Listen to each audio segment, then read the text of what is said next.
Shalom, berjumpa kembali di dalam program pendalaman Alkitab melalui pelajaran Sekolah Sabat bersama dengan kami, Cornelius Media. Puji Tuhan, pada akhirnya kita boleh tiba di pelajaran yang terakhir, di minggu yang terakhir di tahun 2022. Dan pada saat ini, judul pelajaran kita adalah Segala Sesuatu Baru. Kami kembali menganjurkan saudara-saudara untuk tidak melalaikan kesempatan kita untuk mempelajari pelajaran Sekolah Sabat sebelum saudara menyaksikan tayangan ini, supaya benar-benar wawasan kita dapat diperluas ketika kita telah mempelajari pelajaran Sekolah Sabat di tempat kita masing-masing. Dan tayangan ini dibagi dalam 4 bagian. Yang pertama, kita akan melihat dasar Alkitab daripada pelajaran minggu ini. Yang kedua, kita akan menggali latar belakang dari ayat tema yang dipilih oleh pembicara. Bagian yang ketiga, kita akan mencoba mengangkat pokok-pokok diskusi yang muncul dari pelajaran Sekolah Sabat. Dan bagian yang keempat, kita tiba kepada bagian aplikasi. Kami berharap saudara-saudara boleh terus mengikuti sampai kepada bagian aplikasi.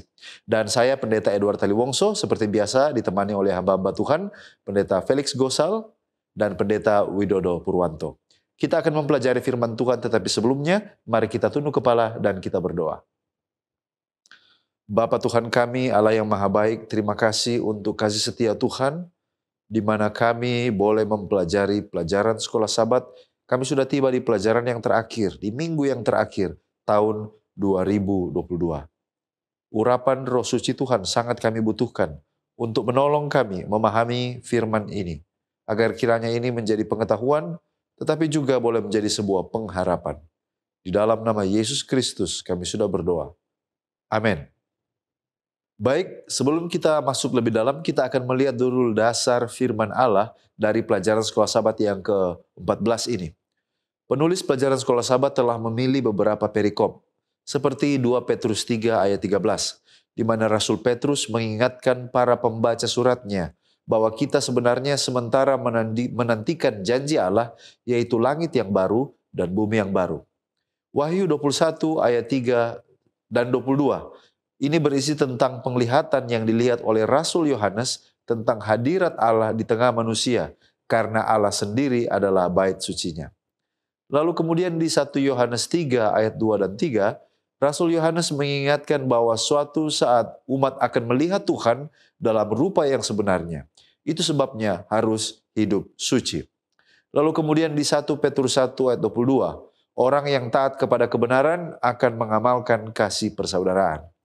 Yesaya 25 ayat 8, janji bahwa suatu saat Allah akan menghapuskan penderitaan, kematian, dan duka cita untuk selama-lamanya.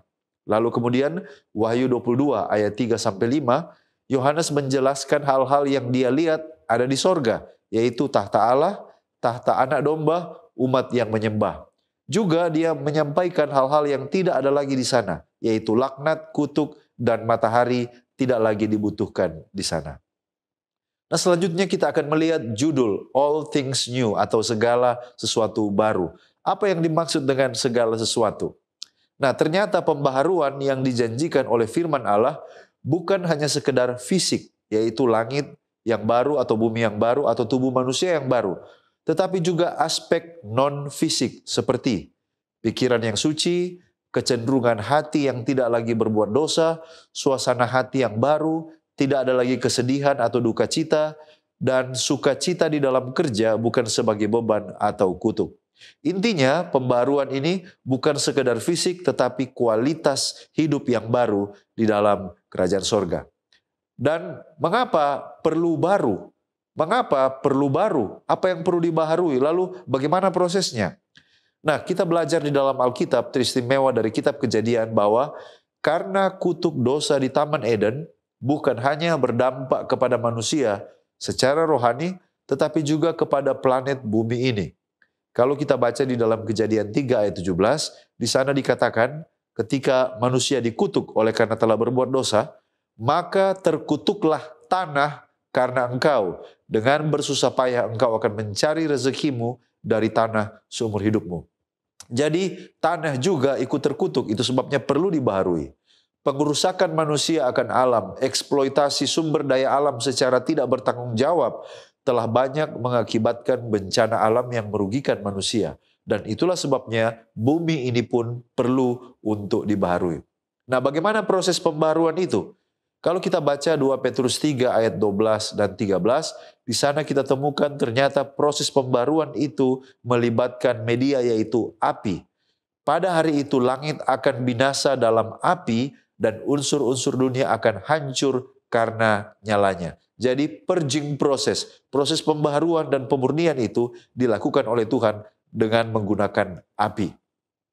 Nah, cakupan dari pelajaran Sekolah Sabat yang ke-14 ini, kita akan melihat janji mulia tentang sorga yang baru, bumi yang baru, langit yang baru, termasuk juga bait suci sorgawi, hadirat Tuhan, akhir dari kematian dan air mata dan kekecewaan. Dan pada akhirnya kita akan melihat kemenangan akhir dari kasih Tuhan atas segala penderitaan dan juga kekacauan yang diakibatkan oleh setan.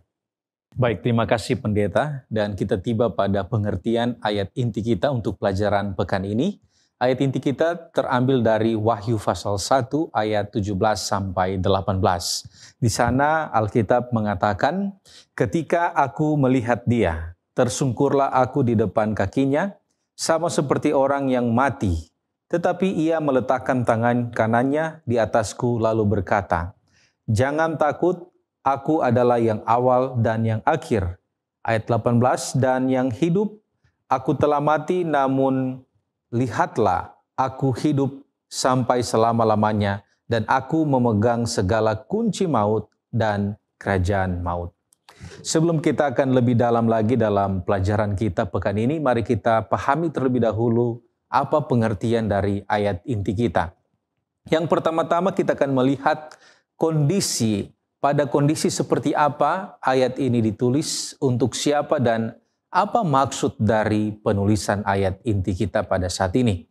Yang pertama-tama mari kita lihat kondisi dan maksud dari penulisan ayat tema kita.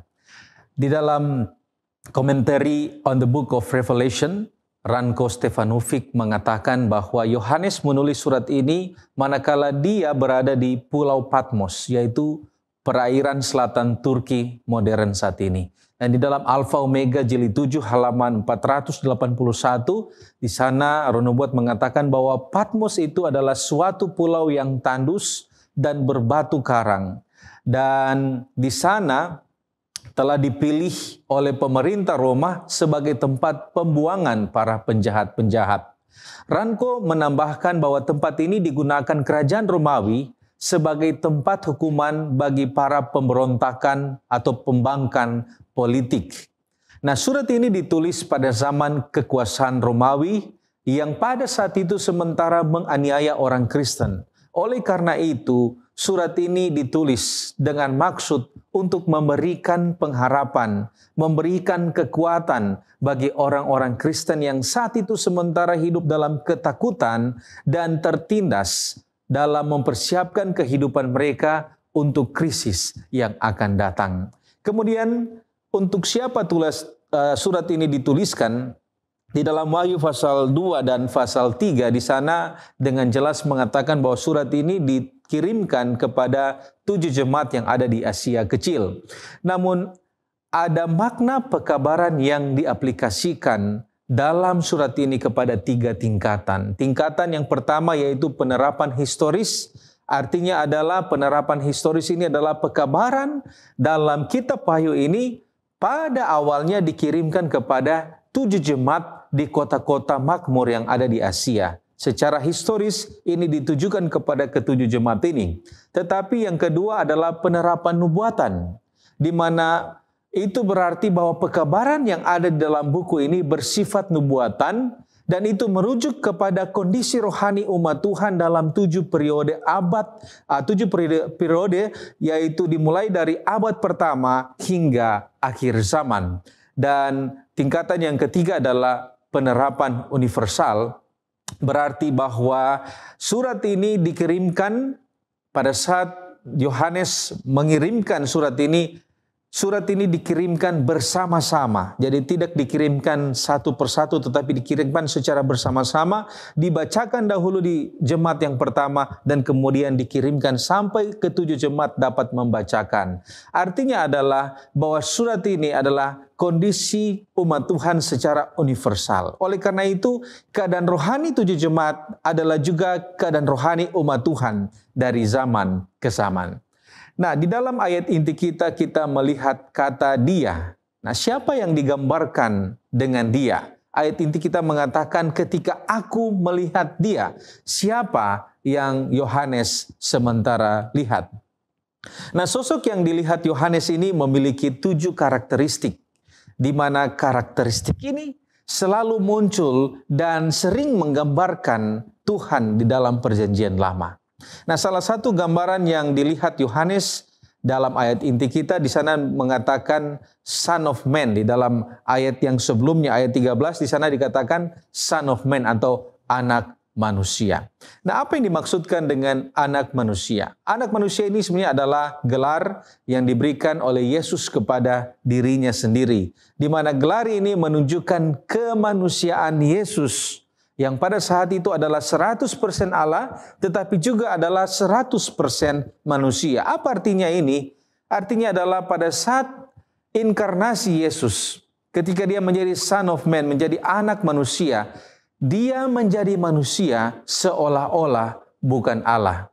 Kita bisa melihat kehidupan Yesus ketika dia merasa lapar, itu adalah sifat manusianya. Bagaimana Allah dapat merasakan lapar? Kemudian dia merasakan sengsara. Lalu kemudian dia mati di kayu salib. Bagaimana mungkin Allah dapat mati? Tetapi itulah salah satu karakteristik dari Son of Man. Kemanusiaan dari Yesus. Dia menjadi manusia seolah-olah dia bukan Allah. Nah, kenapa Yesus harus menjadi 100% manusia pada saat itu? Ada 3 alasan yang perlu kita ketahui. Yang pertama, oleh karena penalti dosa yaitu maut yang diberikan kepada manusia itu harus ditanggung oleh keturunan itu sendiri. Oleh karena itu Yesus harus lahir dari keturunan kaum umat manusia untuk dapat membayar atau untuk dapat merasakan penalti dosa itu. Dia harus mendapatkan penalti itu dalam bentuk dari garis keturunan manusia yang berdosa itu. Yang kedua, kenapa sampai Yesus harus menjadi manusia? Oleh karena dia harus menjadi pendamai, mewakili sorga dan juga mewakili bumi. Oleh karena itu dia adalah 100% Allah dan 100% manusia. Dan yang ketiga, yang terakhir adalah dia akan menjadi contoh bagi kita manusia bahwa kita dapat hidup taat kepada Tuhan. Kita dapat hidup menghindar dari dosa apabila kita taat kepada Tuhan. Di dalam ayat inti kita, kata Son of Man ini datang dari kata huios anthropou, di mana kata ini memiliki kesamaan arti dengan kata Aram, yaitu kevar enash, yang juga berarti Son of Man. Itu terdapat di dalam Daniel pasal 7 ayatnya yang ke-13. Nah, pada umumnya kata the Son of Man itu menggunakan definite article, the Son of Man. Itu adalah gambaran dari gelar Yesus. Namun, kata Son of Man dalam ayat ini muncul tanpa definite article. Di mana kasus seperti ini hanya muncul 3 kali di dalam Alkitab. Selain Wahyu pasal 1, kemudian tadi Daniel pasal 7, itu juga terdapat di dalam Injil Yohanes, di mana kemanusiaan Yesus itu sementara ditekankan. Nah, apa makna dari prinsip ini? Di dalam Seventh Day Adventist Commentary, jilid yang ke-7 halaman 738, di sana dikatakan, siapa makhluk mulia ini? Dia memiliki bentuk, bukan dalam bentuk malaikat atau makhluk surgawi lainnya, tetapi dalam bentuk manusia. Meskipun kecerahannya menyilaukan, dia dalam bentuk manusia. Jadi digambarkan bahwa pada saat itu yang muncul di hadapan Yohanes, meskipun dia muncul dengan 10 karakteristik, tetapi dia adalah makhluk atau muncul dalam bentuk manusia. Ranko Stefanovic menulis paling sedikit ada 4 makna gambaran Son of Man dalam Wahyu pasal 1 ini. Yang pertama, Son of Man di sini merujuk kepada Yesus sebagai pembawa kabar yang paling akhir atau the last messenger, di mana di kitab Daniel sebelumnya ada pembawa kabar dari surga yang juga memberikan berita mengenai apa yang akan terjadi di akhir zaman. Dan di sini Yesus datang sebagai pembawa kabar yang paling akhir, the last messenger, untuk menyatakan apa yang akan terjadi di akhir zaman. Makna yang kedua, Son of Man di sini menunjukkan jika Yesus telah hidup di dunia ini dan menderita sebagai manusia, Dia yang telah hidup sebagai manusia akan menjadi sosok yang paling memahami penderitaan manusia oleh karena Dia telah mengalaminya terlebih dahulu. Kemudian bagian 3 mengatakan bahwa Son of Man yang berjalan di antara 7 kaki Dian itu melambangkan janji dan jaminan sebagaimana Tuhan telah berjalan bersama dengan umatnya di dalam perjanjian lama. Di akhir zaman juga Tuhan akan berjalan bersama dengan umatnya. Dan yang keempat, gambaran Son of Man di sini yang berada dalam suasana bait suci menggambarkan pelayanan Yesus di bait suci surga bukan sebagai orang Nazaret lagi, tetapi sebagai Kristus yang telah mati, telah bangkit, dan telah ditinggikan dan siap untuk melayani umatnya. Ya, baik, terima kasih pendeta. Selain itu, poin penting lain dari ayat inti kita adalah pernyataan, Aku adalah yang awal dan yang akhir, dan yang hidup. Nah, apa pengertian dari aku adalah yang awal, yang akhir, dan yang hidup? Perlu kita ingat bahwa pernyataan ini adalah elaborasi lanjutan dari apa yang disampaikan Yohanes di ayat yang ke-8 Wahyu pasal yang pertama. Aku adalah Alfa dan Omega. Alfa dan Omega sendiri sebenarnya adalah huruf pertama dan terakhir dari alfabet Yunani, sama dengan alfabet kita A sampai Z. Dengan demikian, Seventh Day Adventist Bible Commentary volume 7 halaman 734 mengatakan bahwa frase ini mengindikasikan cakupan misi dan pelayanan Yesus, yaitu sempurna dan lengkap adanya. Nah, paling tidak ada 4 poin yang perlu kita garis bawahi sehubungan dengan hal ini.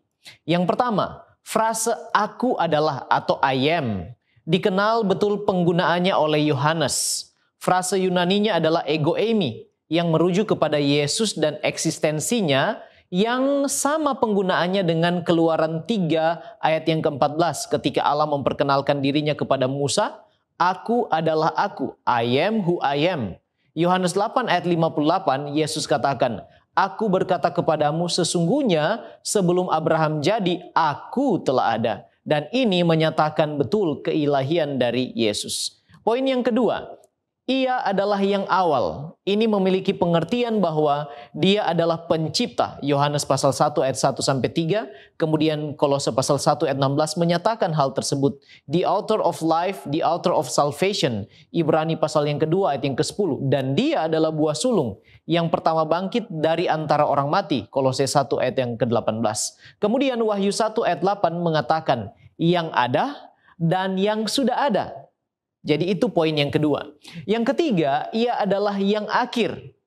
Dialah yang dimaksud dalam Wahyu pasal 1 ayat 8 yang akan datang dalam frase itu. Dan kedatangannya akan membawa segalanya kepada akhir, penyelesaian, penggenapan, dan kesempurnaan dari rencana penebusan yang akan membawa pemulihan yang total bagi dunia dan alam semesta dari kerusakan akibat dosa. Dan poin yang keempat, yang terakhir, Ia adalah yang hidup. Seventh Day Adventist Bible Commentary volume 7 halaman 740 memberi penjelasan yang hidup ini dalam bahasa Yunaninya hozon, artinya the living one. Penggunaannya sangat familiar dengan bahasa Ibrani El Chai atau the living God, Yosua 3 ayat yang ke-10. Kalau kita membaca keseluruhan ayat yang ke-18, aku telah mati namun aku hidup sampai selama-lamanya. Maka deklarasi ini semakin bermakna bahwa walaupun Yesus pernah mengalami kematian di kayu salib, tetapi di dalam Dia ada hidup yang asli, tidak dipinjam, tidak diperoleh dari orang lain. Alfa Omega jilid 6 halaman 149. Dan Dia hidup untuk selama-lamanya. Inilah 4 poin dari frase aku adalah yang awal dan yang akhir dan yang hidup.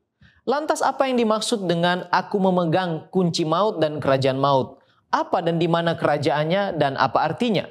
Mari kita lihat. Seorang teolog bernama William Hendrickson dalam New Testament Commentary Exposition of the Book of Revelation volume 20 halaman 100 menjelaskan secara sederhana bahwa frase memegang kunci artinya seseorang itu memiliki kuasa, power, atau otoritas.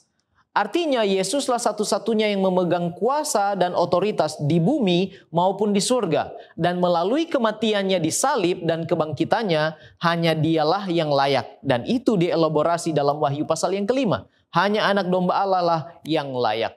Sedangkan kunci maut dan kerajaannya sebenarnya hanyalah bahasa figuratif atau simbol. Jadi tidak bisa dinyatakan secara literal apa dan di mana kerajaannya itu. Kunci maut dan kerajaan maut sebenarnya menyatakan kuasa maut dan kematian sebagai akibat dari dosa. Di mana bagi mereka yang telah menerima Yesus, tidak akan berada lagi di bawah maut atau bayang-bayang kematian kekal. Terjemahan bahasa Inggrisnya adalah the keys of hell atau death, Hades, yang boleh diterjemahkan maut atau sebenarnya kuburan, tempat tinggalnya orang mati. Dengan Yesuslah yang memegang kunci maut dan kerajaan maut. Seventh Day Adventist Bible Commentary volume 7 halaman 740 mengatakan bahwa ini adalah jaminan bagi orang benar untuk dibangkitkan pada kebangkitan yang pertama, yaitu kebangkitan bagi orang benar untuk menerima upah kehidupan yang kekal lewat dari upah dosa, yaitu adalah maut. Baik, terima kasih pendeta. Sekarang kita akan melihat apa maksud dan pengertian dari langit yang baru dan bumi yang baru. Apakah ini suatu peristiwa yang real, nyata akan benar-benar terjadi? Nah, saat kita melihat bahasa Yunani asli, maka kita menemukan sesuatu yang sangat menarik. Ada dua kata yang bisa digunakan untuk menggambarkan sesuatu yang baru di dalam bahasa Yunani. Kata pertama dan ini digunakan untuk menggambarkan sesuatu yang baru sesuai dengan waktunya. Misalnya saya berikan analogi untuk membuat kita lebih mengerti. Rumah yang baru dipugar atau direnovasi ke kondisi aslinya itu tidak akan pernah menjadi neo karena dia tidak baru sesuai dengan waktunya. Kalau rumah itu pertama kali dibangun maka itu adalah rumah yang neo. Tetapi kemudian dalam perjalanan waktu rumah itu pada akhirnya menjadi tua, arkaios, dan akan diperbaharui dan dipulihkan. Itu tidak akan pernah dapat digambarkan sebagai neo lagi. Neo digunakan di dalam perikop dari 2 Petrus ketika Rasul Petrus mengatakan tentang langit yang baru dan bumi yang baru, ataupun yang digunakan oleh Rasul Yohanes di dalam kitab Wahyu pasal 21. Kata yang digunakan untuk menggambarkan langit yang baru dan bumi baru dalam perikop tersebut adalah kainos. Kainos juga berarti baru, tetapi menggambarkan sesuatu yang secara kualitatif baru atau diperbaharui. Nah, yang cukup menarik adalah kata kainos yang digunakan Paulus untuk menggambarkan orang Kristen sebagai ciptaan yang baru, kainos. Ini artinya individu Kristen tidak dilenyapkan menjadi tidak ada lalu kemudian baru diciptakan. Melainkan daging yang lama, arkaios, telah berlalu dan yang baru, kainos, telah datang. Contohnya di dalam 2 Korintus 5 ayatnya yang ke-17. Jadi planet bumi ini yang akan dibaharui secara kualitasnya. Lalu kemudian kita bertanya tentang bagaimana model dan desainnya.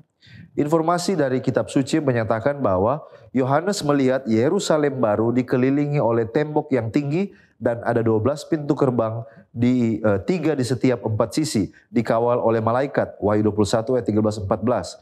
Lalu kemudian terdapat 12 gerbang terbuat dari mutiara dengan 12 nama suku Israel. Ayat 21. Lalu ada juga 12 fondasi dengan nama 12 Rasul Yesus Kristus. Ayat 14. Mengenai dimensi, panjang, lebar, dan tinggi 12 stadia, atau kalau kita konversi ke kilometer ini 2.250 kilometer. Dengan demikian sebenarnya kota suci ini berbentuk kubus. Nah, menurut Andrews Bible Commentary New Testament halaman 2000 mengkomentari tentang bentuk daripada kota suci ini, di Bait Suci Salomo, tempat yang maha kudus membentuk kubus yang sempurna. 1 Raja-Raja 6 ayat 20. Tempat disimpannya tabut perjanjian yang melambangkan takhta Allah.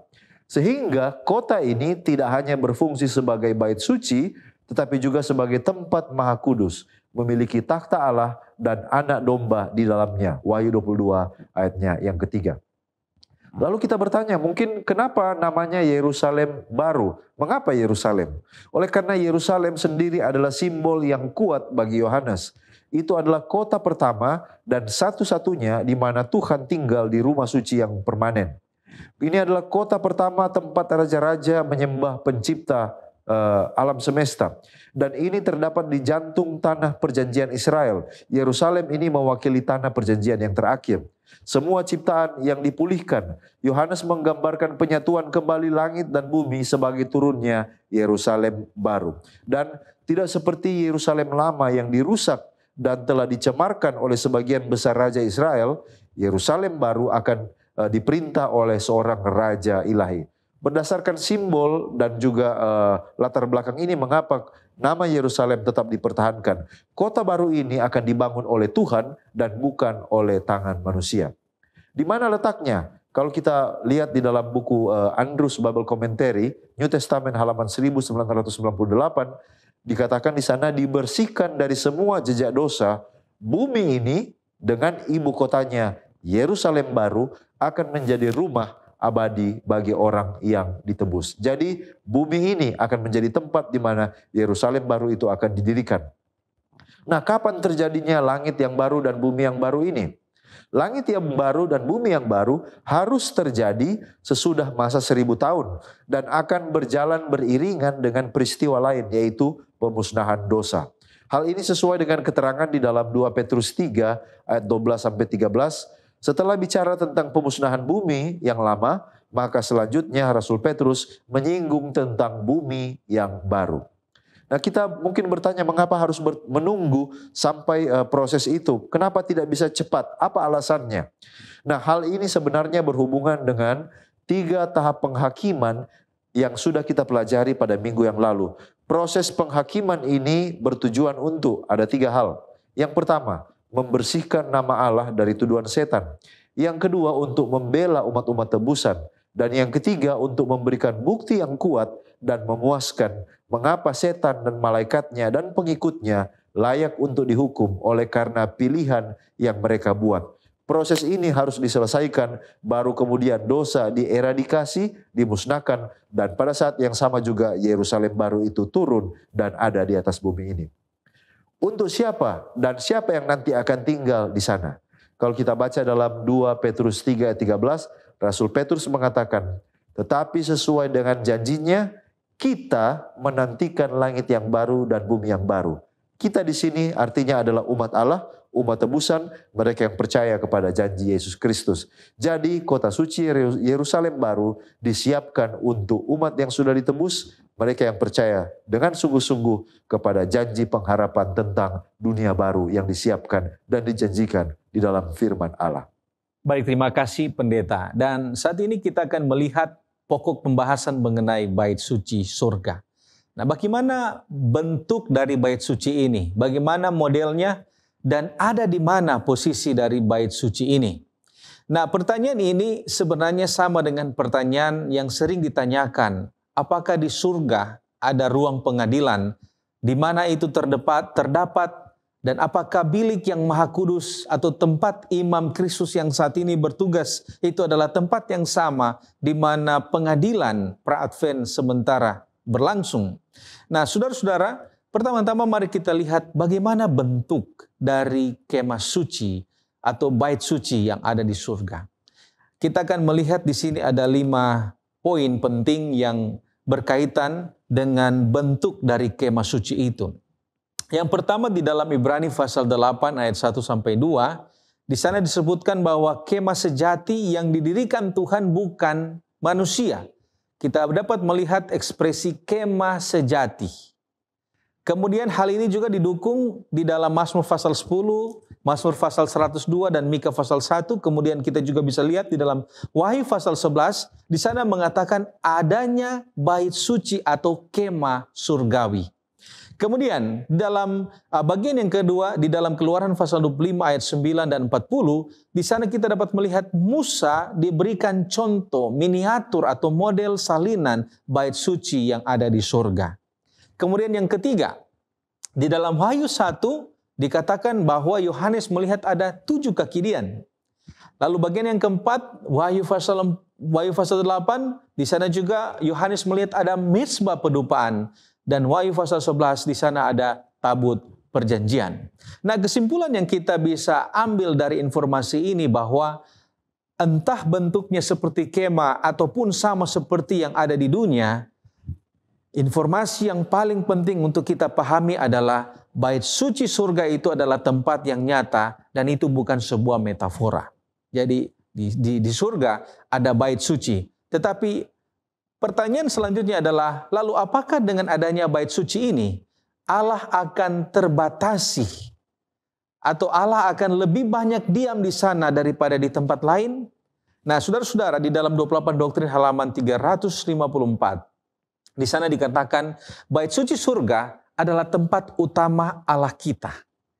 Dan di sana dikatakan Allah kita adalah Allah yang Maha Kuasa. Dia adalah Alfa dan Omega, tidak terbatas oleh ruang dan waktu. Jadi kalau kita mengatakan di sana ada bait suci, ada, tapi apakah Allah akan diam di sana? Kita tidak bisa datang pada kesimpulan demikian oleh karena Allah kita memiliki sifat yang tak terbatas, infinity dan eternal. Dan kemudian di dalam Alfa Omega jilid 8 halaman 433 dikutip di dalam renungan pagi pada tanggal 10 Desember yang lalu, di sana dikatakan bahwa di dalam bait suci surga tempat tinggal Allah, tahtanya didirikan dalam kebenaran dan keadilan. Jadi di sana ada bait suci dan menurut Roh Nubuat itu adalah tempat tinggal Allah, itu adalah takhta di mana Allah tinggal.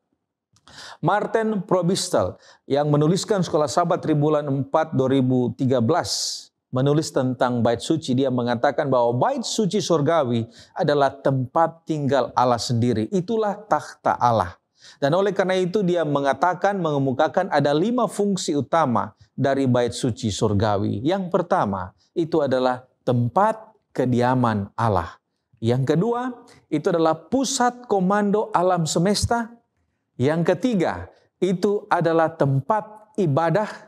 Yang keempat, itu adalah ruang sidang surga. Dan yang kelima, itu adalah pusat keselamatan. Nah, mungkin kita bertanya-tanya, pada saat nanti kita masuk di dalam dunia baru, bagaimanakah bentuk perbaktian di sana?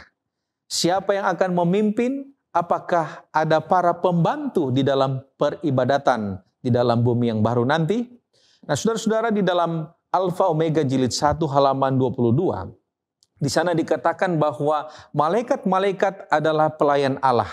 Dan mereka di sana melayani Allah, lalu mereka menyembah Dia di hadapan tahtanya. Ellen White juga menulis bahwa para malaikat ini ada yang melayani sebagai penyanyi. Mereka tergabung di dalam paduan suara surga. Salah satunya dahulu adalah Lucifer yang adalah pemimpin dari paduan suara ini. Kemudian juga di antara malaikat-malaikat ini ada yang memainkan alat-alat musik di sana. Nah, tentu dari gambaran ini kita dapat melihat konsep penyembahan di dalam kerajaan surga begitu rapi, sopan, dan teratur. Semuanya dijalankan dengan segala baik. Nah, lalu bagaimana gambaran nanti ketika kita masuk di dalam dunia yang baru? Apa atau bagaimana cara kita berbakti nanti? Di dalam Wahyu pasal 22 ayat 3, di sana dikatakan, maka tidak akan ada lagi laknat. Takhta Allah dan takhta anak domba akan ada di dalamnya, dan hamba-hambanya akan beribadah kepadanya. Nah, kata beribadah di sini itu diambil dari kata letreu, yang berarti to serve, to worship, atau to minister. Dan kata ini berbeda dengan kata ini berarti menyembah dengan normal. Kata ini juga artinya menyembah dengan natural dan spontan. Di mana kata ini sangat berbeda dengan kata lain yang biasanya diterjemahkan sebagai penyembahan, yaitu leutorgio. Yang dari kata ini muncul kata liturgi yang berarti official service atau service in appointed office. Artinya dia melayani oleh karena ditunjuk. Nah, kata liturgio ini memiliki penggunaan yang sama yang kalau kita baca di dalam Perjanjian Lama itu terdapat di dalam Keluaran pasal 29 ayat 30. Di sana dikatakan haruslah pakaian itu dikenakan oleh imam yang akan masuk ke dalam kemah pertemuan untuk menyelenggarakan kebaktian di tempat kudus. Jadi itu kata menyelenggarakan kebaktian di tempat kudus itu datang dari kata yang biasanya dipakai liturgio. Tetapi bahasa di dalam kitab Wahyu ini, di mana hamba-hambanya akan menyembah Tuhan itu, muncul dalam kata letreu yang berarti menyembah Tuhan dengan normal, natural, dan spontan. Dengan analisa yang sederhana ini, kesimpulan sederhana boleh kita ambil bahwa di dalam dunia baru, walaupun nantinya malaikat Tuhan akan melayani Tuhan dengan tugas mereka masing-masing, tetapi umat Tuhan, kita yang nanti hidup di dalam dunia baru, kita akan menyembah Tuhan dengan cara yang natural, yang normal, yang spontan, bukan karena nanti ditugaskan baru kita akan melayani Tuhan. 28 Doktrin halaman 424 sampai 425 mengatakan, dari kekekalan kepada kekekalan, orang-orang yang ditebus itu akan lapar dan dahaga akan Yesus. Jadi kita bisa melihat bahwa penyembahan itu terjadi oleh karena kerinduan kita yang dalam, bukan karena penugasan. Nah, di sanalah dengan kegembiraan, 28 Doktrin mengatakan, dengan kegembiraan dan kepuasan besar, hamba-hambanya akan beribadah kepadanya. Dari minggu ke minggu, orang yang telah diselamatkan berkumpul bersama-sama untuk mengadakan perbaktian Sabat. Baik, terima kasih pendeta. Dan poin penting lain dari diskusi kita ialah di dalam hadirat Allah. Nah, pertanyaannya sekarang adalah siapakah yang dapat melihat Allah? Matius pasal 5 ayat 8 mengatakan dengan tegas, berbahagialah orang yang suci hatinya, karena mereka akan melihat Allah. Jelas, hanya orang yang hatinya telah disucikan dan diubahkan oleh Yesus melalui kuasa Roh Kudus yang bekerja aktiflah yang akan melihat Allah kelak dalam kemuliaannya. Dan hal ini sejalan dengan apa yang dikatakan di dalam Ibrani pasal yang ke-12 ayat 14. Sebab tanpa kekudusan tidak seorang pun akan melihat Tuhan. Mari kita bandingkan dengan mereka yang jahat.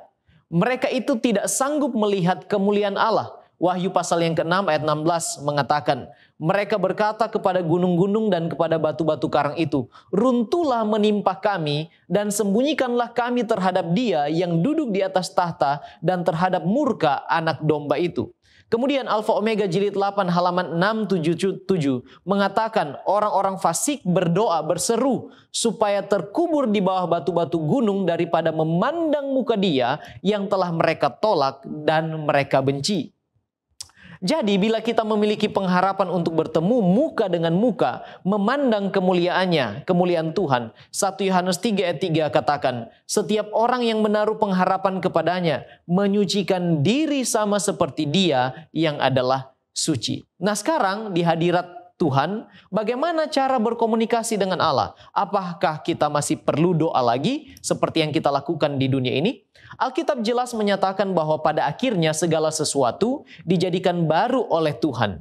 Di bumi yang baru itu, kemah Allah ada di tengah-tengah manusia. Dan Dia akan diam bersama-sama dengan mereka. Wahyu 21 ayat 3. Kemudian Alfa Omega jilid 8 halaman 714 mengatakan bahwa umat Allah diberikan kesempatan untuk mengadakan hubungan langsung dengan Bapa dan Anak.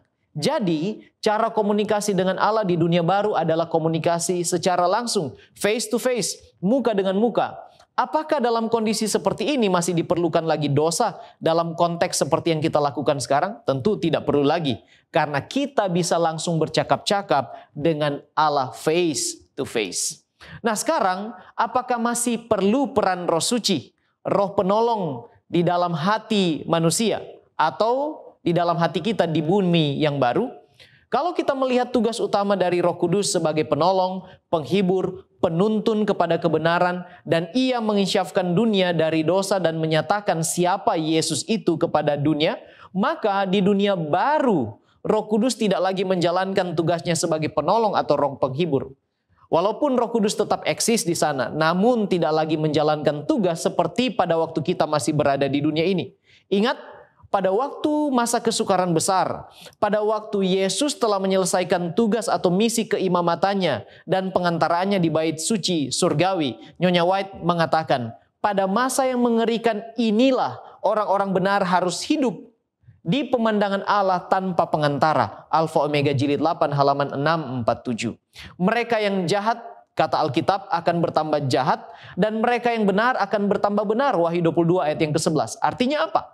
Pada fase ini umat Allah sudah membentuk karakter mereka serupa dengan Kristus oleh bantuan Roh Kudus. Mereka telah dimeteraikan dan tidak akan lagi jatuh ke dalam dosa. Dalam konteks kemenangan dan pemulihan ini, maka Roh Kudus tidak perlu lagi menjalankan tugas sebagaimana yang Dia lakukan ketika kita masih ada di dunia ini. Dan sebagai oknum kealahan, Dia hanya akan menerima penyembahan dari umat Allah pada waktu di dunia yang baru. Baik, terima kasih Pendeta. Selanjutnya kita tertarik untuk melihat kualitas hidup, situasi hidup di dalam keadaan di mana segala sesuatu baru, di mana tidak ada lagi kematian dan tidak ada lagi air mata. Mungkin kita bertanya bagaimana dengan usia dan bentuk manusia? Apakah menjadi tua atau tetap awet muda? Apa informasi tulisan diinspirasikan sehubungan dengan hal ini? Bagaimana dengan ukuran tubuh yang baru itu? Kalau kita baca dalam buku Kemenangan Akhir halaman 609, maka di sana Mrs. Ellen White mengomentari bahwa semuanya keluar dari kubur mereka dengan perawakan yang sama sebagaimana ketika mereka memasuki kuburan. Di sini Ellen White mengomentari tentang peristiwa kebangkitan, bahwa ternyata itu akan sama perawakannya ketika mereka memasuki kuburan. Lalu kemudian dia melanjutkan, Adam yang berdiri di antara rombongan yang baru bangkit itu sangatlah tinggi dengan bentuk yang mulia. Dia memperlihatkan suatu perbedaan yang mencolok dengan manusia-manusia generasi berikutnya. Jadi Adam pada waktu dia mati masih dengan perawakan ketika dia keluar dari tangan Sang Pencipta dengan tinggi yang berbeda dengan keturunan atau generasi berikutnya. Nah, mungkin muncul pertanyaan, jika di sorga nanti akan ada umat yang berperawakan tinggi dan pendek, bukankah ini merupakan ketidakserasian atau ketidakadilan? Kemudian Mrs. Ellen White terus mengomentari masih di dalam buku yang sama, halaman 609, atau juga bisa kita baca dalam buku Peristiwa-peristiwa Akhir Zaman halaman 229. Di sini dia katakan, dikembalikan kepada pohon al-hayat dari Firdaus yang sudah lama hilang itu, umat tebusan ini akan bertumbuh sampai mencapai ukuran perawakan dalam kemuliaannya yang prima. Jadi ternyata ketika akan dibangkitkan masih dalam perawakan yang sama, tetapi oleh karena kita memiliki akses kepada buah pohon al-hayat itu, maka umat manusia akan bertumbuh sampai mencapai ukuran tubuh dan kesehatan yang optimal, yang prima di dalam kerajaan surga. Nah, mungkin kita bertanya, kalau begitu sampai kapan peristiwa tidak ada kematian ini? Menurut Yesaya 25 ayat 8, Ia akan meniadakan maut untuk seterusnya. Dan Tuhan Allah akan menghapus air mata dan segala murka dan aib umatnya akan dijauhkan dari seluruh bumi sebab Tuhan telah mengatakannya. Jadi benar, kematian ini akan ditiadakan bukan sementara waktu tetapi untuk selama-lamanya. Nah, kita tentu memiliki pertanyaan, bagaimana dengan overpopulasi atau ledakan jumlah penduduk karena tidak ada yang akan mati? Akankah jumlah penduduk bumi baru bertambah-tambah? Apakah suami istri masih mengadakan prokreasi atau menghasilkan anak di sana? Tidak mudah untuk menentukan hal ini oleh karena para sarjana Alkitab Kristen terbelah akan hal ini. Ada yang percaya bahwa di dalam kerajaan sorga, di dunia baru nanti tidak akan ada lagi perkawinan, tidak ada lagi prokreasi, sebagaimana yang dikatakan oleh Yesus di dalam Lukas 20 ayat 34, di mana Yesus mengatakan orang-orang dunia ini kawin dan dikawinkan, tetapi mereka yang dianggap layak untuk mendapat bagian dalam dunia yang lain itu, dan dalam kebangkitan dari antara orang mati, tidak kawin dan tidak dikawinkan. Sebab mereka tidak dapat mati lagi, mereka sama seperti malaikat-malaikat, mereka adalah anak-anak Allah karena mereka telah dibangkitkan. Jadi sebagaimana para malaikat tidak kawin dan menghasilkan anak, demikian juga mereka yang berada di sorga. Sementara itu di sisi yang lain mereka yang melihat bahwa pernikahan itu sudah ada sebelum manusia jatuh ke dalam dosa. Jadi tidak ada alasan untuk meniadakan hal itu, oleh karena itu bukanlah akibat dari dosa. Nah, disinilah kita melihat bahwa ternyata terjadi beda pendapat di antara orang Kristen tentang apakah di dunia baru masih ada prokreasi pernikahan atau tidak. Nah, kalau begitu, apakah bumi ini akan penuh sesak? Apakah bisa menampung kalau seandainya tidak ada kematian? Nah, sekalipun prokreasi tetap akan ada, seandainya orang-orang di dunia baru tetap akan memiliki anak, maka kita tidak perlu khawatir masalah overpopulasi. Karena sesungguhnya alam semesta ini menjadi tempat yang sangat luas untuk dijelajahi dan ditinggali. Mari kita lihat beberapa kutipan Roh Nubuat mengomentari hal ini. Ia yang telah pergi dari satu bintang ke bintang yang lain, mengawasi semuanya, yang oleh pimpinannya telah memenuhi kebutuhan setiap makhluk di alam semesta yang luas. Inilah menyetujui untuk meninggalkan kemuliaannya, satu rahasia yang ingin dipahami oleh penduduk dunia-dunia lain. Ellen G. White, Sejarah Para Nabi, halaman 71. Jadi benar bahwa kita tidak sendirian di alam semesta ini. Ada penduduk dunia-dunia lain yang juga sama-sama memperhatikan apa yang terjadi. Lalu kemudian Ellen White memperoleh sebuah penglihatan. Dia katakan di dalam buku tulisan-tulisan permulaan halaman 97, Tuhan memperlihatkan kepada saya dunia-dunia yang lain. Sayap diberikan kepada saya dan seorang malaikat menyertai saya di kota itu ke suatu tempat yang indah dan mulia. Rumput di tempat itu hijau dan burung-burung di sana berkicau dengan merdu. Penghuni tempat itu bentuknya sama. Perawakan mereka mulia dan tampan. Mereka betul menunjukkan citra Yesus dan wajah mereka berseri-seri dengan kesukaan kudus sebagai kesan kebebasan dan kebahagiaan tempat itu. Jadi hal-hal seperti chaos, kehabisan sumber daya alam, ketimpangan ekonomi, kesenjangan sosial yang kita lihat di bumi ini akibat dari ledakan populasi tidak akan pernah terjadi di dunia baru. Kita memiliki tempat yang sangat luas untuk dieksplorasi dan untuk ditinggali seandainya prokreasi itu tetap ada di dunia yang baru. Kiranya informasi ini boleh menolong saudara dan saya untuk memiliki sedikit gambaran tentang bagaimana kualitas hidup di dunia yang baru itu. Baik, terima kasih Pendeta. Kita mungkin bertanya-tanya, apakah yang dimaksudkan dengan nama Tuhan yang ada di dahi mereka yang masuk di dalam kerajaan surga? Apakah ini bersifat fisik, artinya setiap yang masuk ke dalam bumi yang baru terdapat cap pada dahi mereka? Nah, saudara-saudara, di dalam komentari on the Book of Revelation, Ranko Stefanovic menjelaskan bahwa gambaran ini melambangkan refleksi karakter Allah pada orang-orang yang selamat. Dan ini berbeda dengan mereka yang jahat di mana pada dahi mereka ada tanda binatang.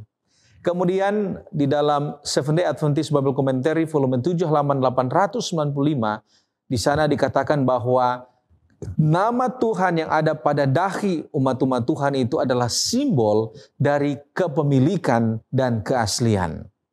Oleh karena itu Alberto T. mengatakan bahwa ini atau nama Allah yang ada pada dahi umat Tuhan itu adalah cerminan karakter Tuhan yang seharusnya dimiliki oleh umat Tuhan sejak mereka masih hidup di atas dunia.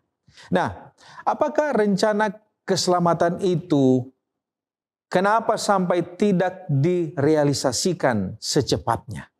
Kenapa sepertinya harus berlama-lama dan butuh waktu yang panjang dan begitu ribet? Nah, saudara-saudara, Alfa Omega di dalam jilid yang pertama, Ellen White menulis sebuah topik yang berjudul Mengapa Dosa Dibiarkan. Di sana dia mengemukakan ada 5 hal kenapa sampai itu dibiarkan. Yang pertama, oleh karena pada saat itu setan menuduh bahwa penghormatan yang diberikan kepada Kristus adalah tindakan yang tidak adil. Jadi ada tuduhan yang diberikan kepada penyembahan kepada Allah. Yang kedua, selain setan menuduh bahwa penghormatan yang diberikan kepada Yesus itu tidak adil, setan juga menuduh bahwa malaikat yang setia kepada Yesus itu adalah budak-budak yang tertipu. Jadi dia mulai menghasut. Yang ketiga, Ellen G. White mengatakan bahwa setan membujuk dan dia berjanji kepada malaikat-malaikat yang lain untuk berpihak kepada dia. Dan dia berjanji bahwa dia akan memberikan pemerintahan yang lebih baik daripada apa yang Yesus berikan, di mana pada pemerintahannya segala sesuatu dapat dinikmati dengan bebas. Kemudian yang bagian 4, Ellen G. White menulis bahwa sejumlah besar malaikat menyatakan niat mereka untuk bergabung. Kita lihat betapa berbahayanya Lucifer ini. Dan yang kelima, yang terakhir, Ellen White mengatakan bahwa Khalik yang penuh cinta dan berbelas kasihan itu berusaha menarik mereka dari jurang kebinasaan, tetapi rahmatnya disalah tafsirkan. Saudara-saudara, oleh karena hal inilah dosa itu tidak langsung dibinasakan pada waktu itu juga. Allah membiarkan setan melaksanakan pekerjaannya. Tujuannya agar umat atau mereka yang tidak jatuh dalam dosa, bahkan umat yang ada di surga, mereka dapat melihat perlawanan yang diberikan oleh setan itu. Pemberontakan itu dapat dibuka secara terang-terangan. Semuanya perlu dibuka agar semua dapat memahami apa yang sementara dilakukan oleh Lucifer. Nah, kenapa sampai Yesus biarkan ini semua terjadi? Ellen White mengatakan, karena pemerintahan Allah bukan hanya kepada penduduk surga saja, tetapi juga kepada semua dunia-dunia yang telah dijadikannya. Dan itu semua harus dibuat jelas. Oleh karena itu, rencana keselamatan itu tidak langsung diberikan pada saat Adam dan Hawa jatuh dalam dosa, tetapi harus dibiarkan sedikit lama oleh karena ada yang harus dijelaskan lebih lengkap mengenai dosa dan akibat dosa itu. Alasan rencana keselamatan itu tidak direalisasi secepatnya oleh karena Allah yang dapat mengetahui awal dan akhir adalah Allah yang bijaksana, yang sementara mengungkapkan kejahatan Lucifer kepada alam semesta serta akibat-akibat yang disebabkan olehnya.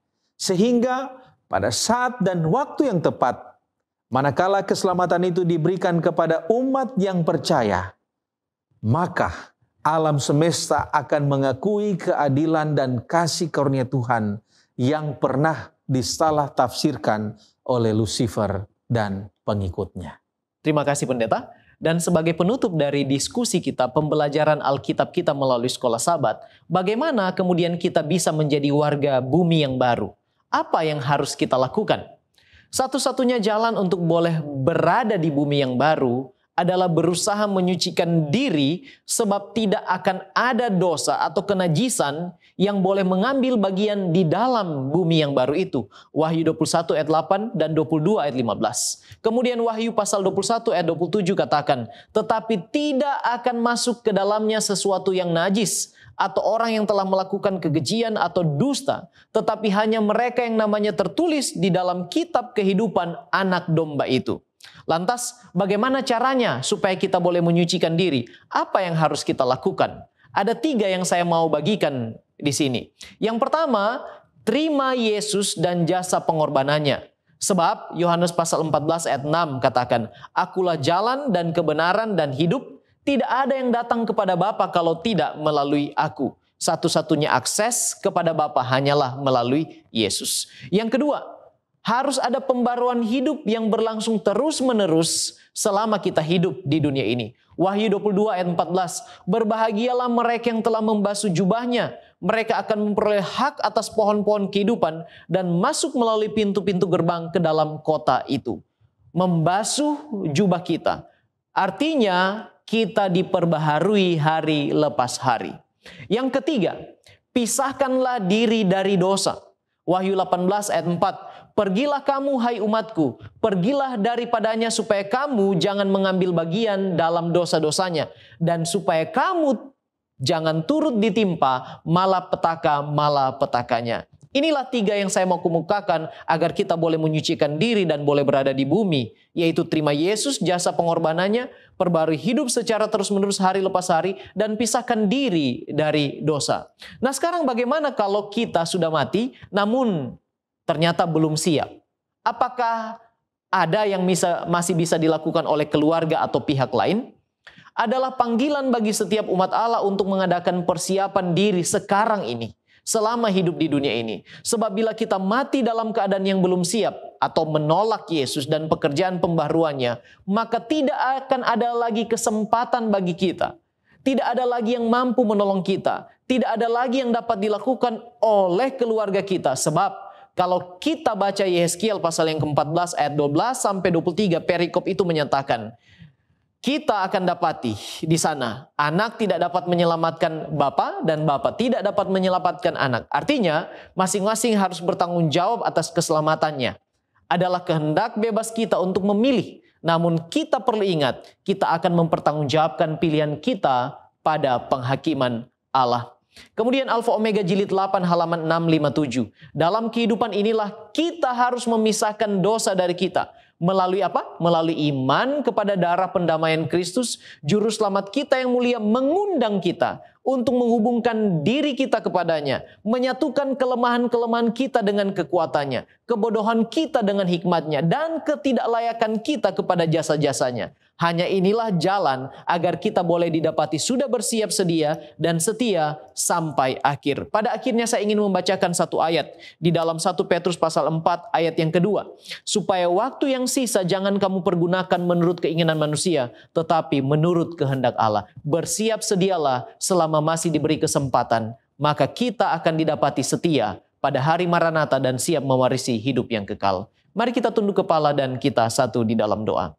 Ya Tuhan Allah kami yang bertahta dalam kemuliaan surga, terima kasih Engkau beri kami kesempatan untuk belajar daripadamu, belajar kebenaran firman-Mu ya Tuhan. Tolonglah kami dengan kuasa Roh Kudus agar kami mampu mengerti dan disanggupkan untuk mengimplementasikan apa yang kami pelajari dalam kehidupan kami. Supaya kami boleh berusaha menyucikan hidup kami, supaya kami boleh berusaha untuk hidup dengan Tuhan, dan supaya kami boleh bersiap sedia bagi hari Maranatha. Dan kami akan didapati setia sampai hari itu tiba. Bapa, tolonglah kami ya Tuhan, sebab kami rindu hidup di dunia baru bersama dengan semua umat tebusan dan juru selamat kami. Kami akan berkomunikasi secara langsung dengan Allah dan kami akan berkata haleluya untuk selama-lamanya. Terima kasih banyak Tuhan, inilah doa kami. Berkati kami semua, di dalam nama Yesus kami sudah berdoa. Amin.